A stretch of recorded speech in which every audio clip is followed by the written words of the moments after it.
History facts کے موضوع دوستو السلام علیکم ناظرین گرامی، حضرت یوشع علیہ السلام اللہ تعالیٰ کے دیگر انبیاء علیہ السلام کی طرح انتہائی نیک اور برگزیدہ آدمی تھے۔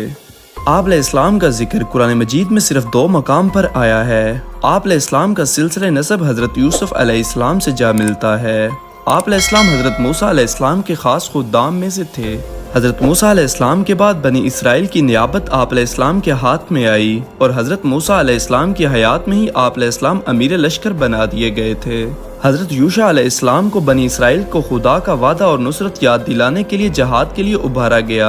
حضرت موسیٰ علیہ السلام کی وفات کے 28 برس بعد آپ علیہ السلام کا انتقال ہوا۔ ناظرین اکرامی، اس ویڈیو میں ہم بات کریں گے حضرت یوشع علیہ السلام کی قوم کے بارے میں اور آپ کو بتائیں گے بنی اسرائیل نے آپ علیہ السلام کے زمانے میں کون سی نافرمانیاں کی جس پر اللہ تعالیٰ نے انہیں دردناک عذاب دیا۔ موضوع کے آغاز سے پہلے آپ سے گزارش ہے کہ چینل کو سبسکرائب کر لیں جبکہ ویڈیو کو آخر تک ضرور دیکھیں۔ ناظرین اکرامی، حضرت یوشع علیہ السلام کا ذکر قرآن مجید میں صرف سورہ کہف کے رکوع نمبر 9 اور سورہ مائدہ کے رکوع نمبر 4 میں ہے۔ آپ کے سلسلے نسب کے بارے میں مورخین نے آپ علیہ السلام کا نسب نامہ اس طرح بیان فرمایا ہے: یوشع بن نون بن ابراہیم بن یوسف بن حضرت یعقوب علیہ السلام بن اسحاق علیہ السلام اور بن حضرت ابراہیم علیہ السلام۔ آپ علیہ السلام حضرت موسیٰ علیہ السلام کے خاص خدام میں شامل ہوا کرتے تھے۔ حضرت موسیٰ علیہ السلام نے حضرت خضر علیہ السلام سے ملاقات کے لیے سفر کیا تھا، تو اس سفر میں بھی آپ علیہ السلام حضرت موسیٰ علیہ السلام کے ساتھ بطور خادم کے تھے۔ کنعان میں جابر اور مشرک قوموں کے حالات معلوم کرنے کے لیے جو وفد بھیجا گیا تھا اس کے رکن حضرت یوشع علیہ السلام بھی تھے۔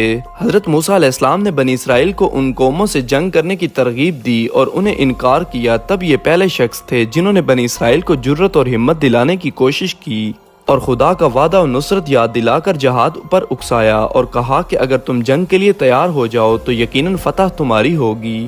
حضرت موسیٰ علیہ السلام کی زندگی میں ہی ان پر ظاہر کر دیا گیا تھا کہ حضرت یوشع علیہ السلام امیر خاص بندہ ہے اور بنی اسرائیل کے نوجوان اس کی سرکردگی میں کنعان اور بیت المقدس کو جابر مشرکوں سے پاک کروائیں گے۔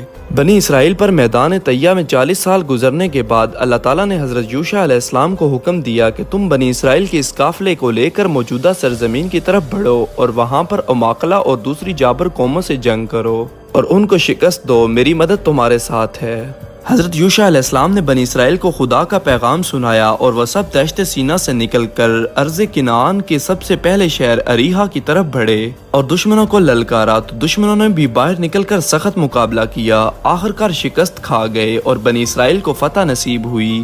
اسی طرح بنی اسرائیل لڑتے لڑتے ارض مقدس پر قابض ہو گئے۔ جب بنی اسرائیل جنگ کے لیے تیار ہوئے تو خدا کے حکم سے تابوت سکینہ ان کے ساتھ تھا۔ اس میں عصا حضرت موسیٰ علیہ السلام، پیراہن حضرت ہارون علیہ السلام اور من کا مرتبان بھی تھا، اور اس کے علاوہ دوسرے تبرکات بھی شامل تھے، کیونکہ ان کو اللہ تعالیٰ نے حکم دیا تھا کہ تم ان کو محفوظ کر لو تاکہ تمہاری آئندہ نسلیں بھی مشاہدہ کر لیں کہ کس طرح تم پر خدا کا انعام ہوا تھا۔ ابن کثیر میں ہے کہ حضرت موسیٰ علیہ السلام نے اپنی زندگی میں ہی ارض مقدس میں جابر طاقتوں کے مقابلے کے لیے حضرت یوشع علیہ السلام کو امیر جیش مقرر کر دیا تھا، اور جیش کی روانگی سے قبل ہی حضرت موسیٰ علیہ السلام کی وفات ہو گئی۔ اب اللہ تعالیٰ نے حضرت یوشع علیہ السلام کو نبوت سے سرفراز فرما دیا اور انہی کے ہاتھوں آخرکار اس ارض مقدس کو مشرک اور جابر طاقتوں سے پاک کیا۔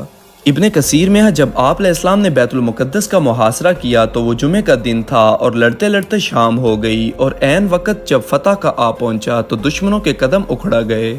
اتنے میں سورج ڈوبنے لگا اور سورج کے ڈوبنے کے بعد ہفتے کی تعظیم کی وجہ سے لڑائی نہیں ہو سکتی تھی، اس لیے آپ علیہ السلام نے سورج سے فرمایا: اے سورج، تو بھی خدا کا غلام ہے، میں بھی خدا کا محکوم ہوں، اے اللہ اسے ذرا سی دیر روک لے۔ چنانچہ اللہ کے حکم سے سورج رک گیا اور آپ نے دل جمعی کے ساتھ بیت المقدس کو فتح کر لیا۔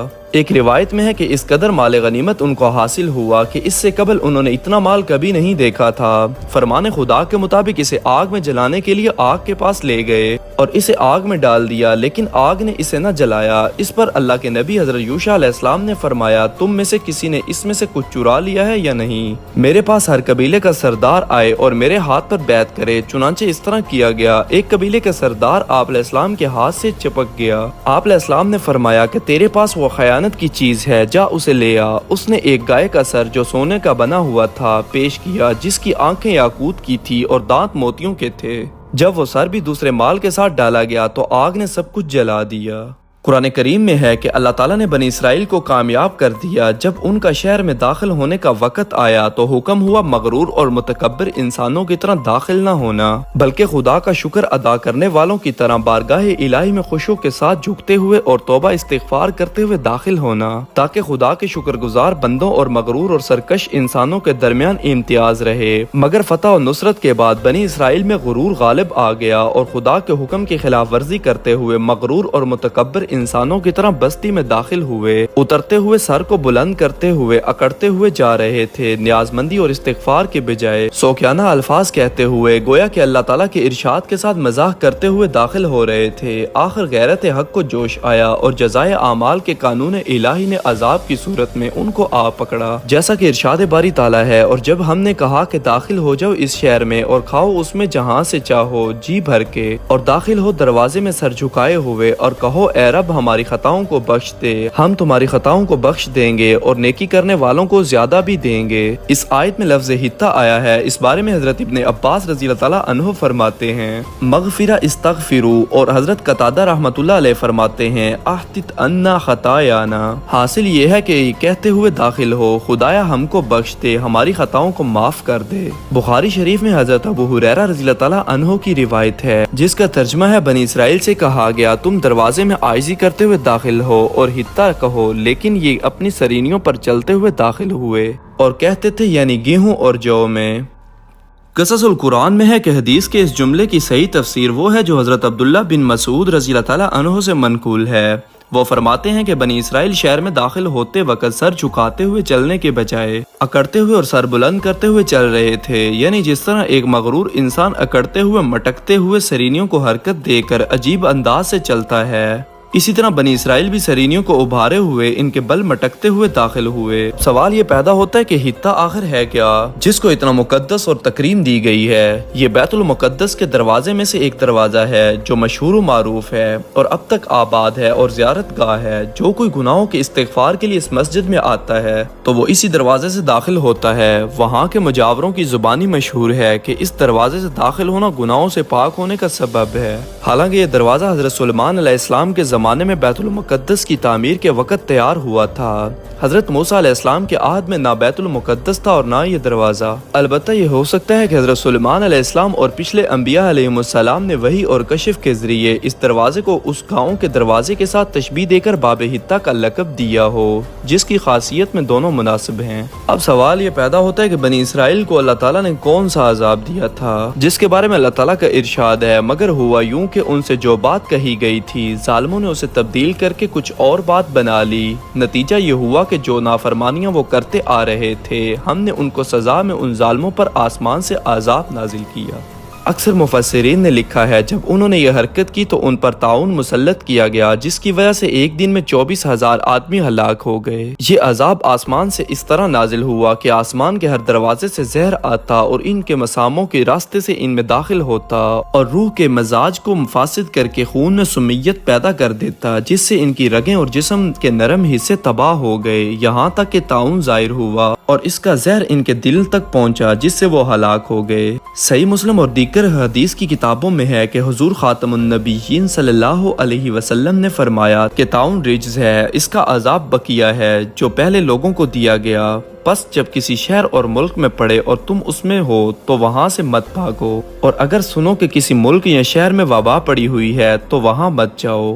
حضرت یوشع علیہ السلام کی وفات کے بارے میں اگر بات کریں تو تفسیر حقانی میں ہے کہ جس زمانے میں حضرت یوشع علیہ السلام نے اریحا پر حملہ کیا تھا اس زمانے میں دریائے یرون پر پل نہ تھا۔ جس طرح حضرت موسیٰ علیہ السلام نے کلزم کو پار کیا اسی طرح یہ دریا بھی بیچ سے خشک ہو گیا تھا۔ تمام بنی اسرائیل اتر کر شہر ریحا پر آ گئے اور حملہ آور ہو گئے، رفتہ رفتہ تمام ملک کو فتح کرتے گئے اور نابلس کے پاس حضرت یوسف علیہ السلام کے تابوت کو دفنایا۔ یہ وہی جگہ ہے جہاں پر حضرت یوسف علیہ السلام کی بیع یعنی خرید و فروخت ہوئی تھی۔ حضرت یوشع علیہ السلام نے حضرت موسیٰ علیہ السلام کی وفات سے 28 برس بعد انتقال فرمایا۔ اللہ تعالیٰ سے دعا ہے کہ اللہ تعالیٰ ہمیں اپنے نیک بندوں کے طریقوں پر چلنے کی توفیق عطا فرمائے اور ہر قسم کی وبا اور عذاب سے ہماری حفاظت فرمائے۔